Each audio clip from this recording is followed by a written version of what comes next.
मोक्षदा एकादशी क्या है? मोक्षदा एकादशी मार्गशीर्ष में क्यों मनाया जाता है मोक्षदा एकादशी? गीता जयंती क्या है?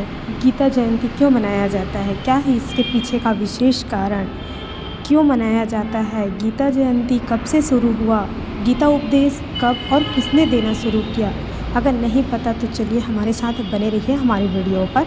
अगर चैनल पर आप नए हैं तो प्लीज़ चैनल को लाइक और सब्सक्राइब करके बेल आइकन के बटन को क्लिक ज़रूर करें ताकि अगली नोटिफिकेशन सबसे पहले आप तक पहुंचे। गीता जयंती भगवान श्री कृष्ण ने जब अर्जुन को रणभूमि में उपदेश देना प्रारंभ किया था, गीता उपदेश उन्होंने दिए थे रणभूमि में। महाभारत जब शुरू हुई थी तो आप जानते हैं कि गीता उपदेश उन्होंने श्री कृष्ण जी ने अर्जुन को दिया था, जिससे वे अपने भाई बंधुओं का विनाश करके रण जीती थी, वो भी श्री कृष्ण की मदद से। उन्होंने उपदेश दिया कि भाई बंधु रिश्तेदारी सब होते हैं लेकिन एक समय तक के, लेकिन वही भाई बंधु जब अपनों को ही चोट पहुंचाने लगे तो ऐसे रिश्ते कोई काम के नहीं रहते। ऐसा करके उन्होंने गीता उपदेश में समझाया, उन्होंने उपदेश दिया। इसी दिन से गीता जयंती मनाई जाती है और श्री कृष्ण को ये उपदेश दिया गया कि तुम्हारे जीवन में, तुम्हारे सामने अगर लक्ष्य को लेकर के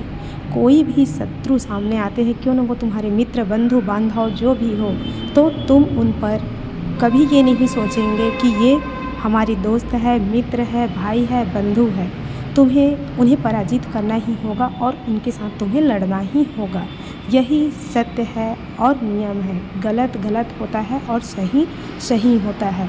इस दिन से गीता जयंती और मोक्षदा एकादशी मनाया जाता है, क्योंकि मोक्षदा एकादशी इसलिए मनाया जाता है कि श्री कृष्ण के कहने पर अर्जुन ने अपने बंधु बांधवों के ऊपर आक्रमण किया और आक्रमण करने के बाद उन्होंने विजय को प्राप्त किया, जिससे उन्होंने पूरा श्रेय भगवान श्री कृष्ण को दिया। उन्होंने श्री कृष्ण जी ने श्री अर्जुन का सारथी बन करके उनकी पूरी रणभूमि में मदद की है। उन्हें आर्थिक रूप से लेकर के उन्हें बुद्धि तक के, वैसे तो अर्जुन काफ़ी बुद्धिमान था जिसके कारण उन्होंने श्री कृष्ण जैसे सारथी चुना। सब तो पूरी विजेता बनने के लिए दुनिया भर के शस्त्र अस्त्र को चुना, लेकिन इन्होंने श्री कृष्ण जी को चुना और श्री कृष्ण जी ने भी अर्जुन को हारने नहीं दिया और उनके सही समय पर उनकी मदद करके उन्हें रणभूमि में विजय को प्राप्त करवाया। इसलिए इस मोक्षदा एकादशी को विशेष रूप में मनाया जाता है और मोक्षदा एकादशी के दिन गीता जयंती का प्रारंभ हुआ था। आज 11 दिसंबर 2024 को मोक्षदा एकादशी मनाया जा रहा है, जो कि भगवान श्री कृष्ण के उपदेश देने पर श्री अर्जुन ने रणभूमि में पूरी सत्यनिष्ठा के साथ अपना समय व्यतीत किया और अपने बंधु बांधव को इस धरती पर से विजय प्राप्त करके अपने आप को और पूरे परिवार को पूरी खुशियाँ दी।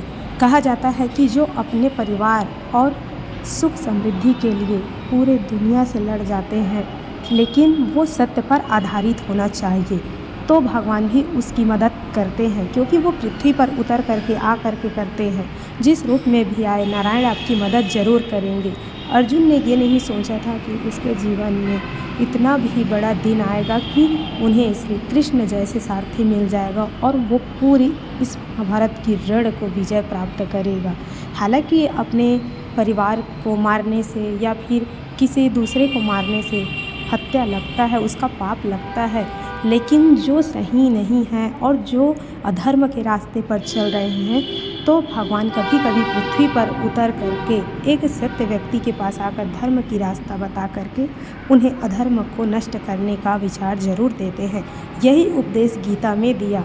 अगर धर्म पर चलोगे तो तुम्हारा जीत निश्चय है और तुम अधर्म पर चलोगे तो तुम्हारा नाश भी कहीं नहीं जाएगा। इसलिए धर्म की रास्ता को चुनो और जो तुम्हारे सामने आ रहा है आप उनका सामना करो, डट कर सामना करो, क्यों न वो तुम्हारे बंधु बांधव। यदा ही धर्मस्य ग्लानिर्भवति भारत अभ्युत्थानम् अधर्मस्य तदात्मानं सृजाम्यहम्। अर्थात यही है कि जब अधर्म की हावी होती है, धर्म का विनाश होने लगता है, तो भगवान किसी न किसी रूप में अवतरित होकर के उन्हें नष्ट जरूर कर देते हैं।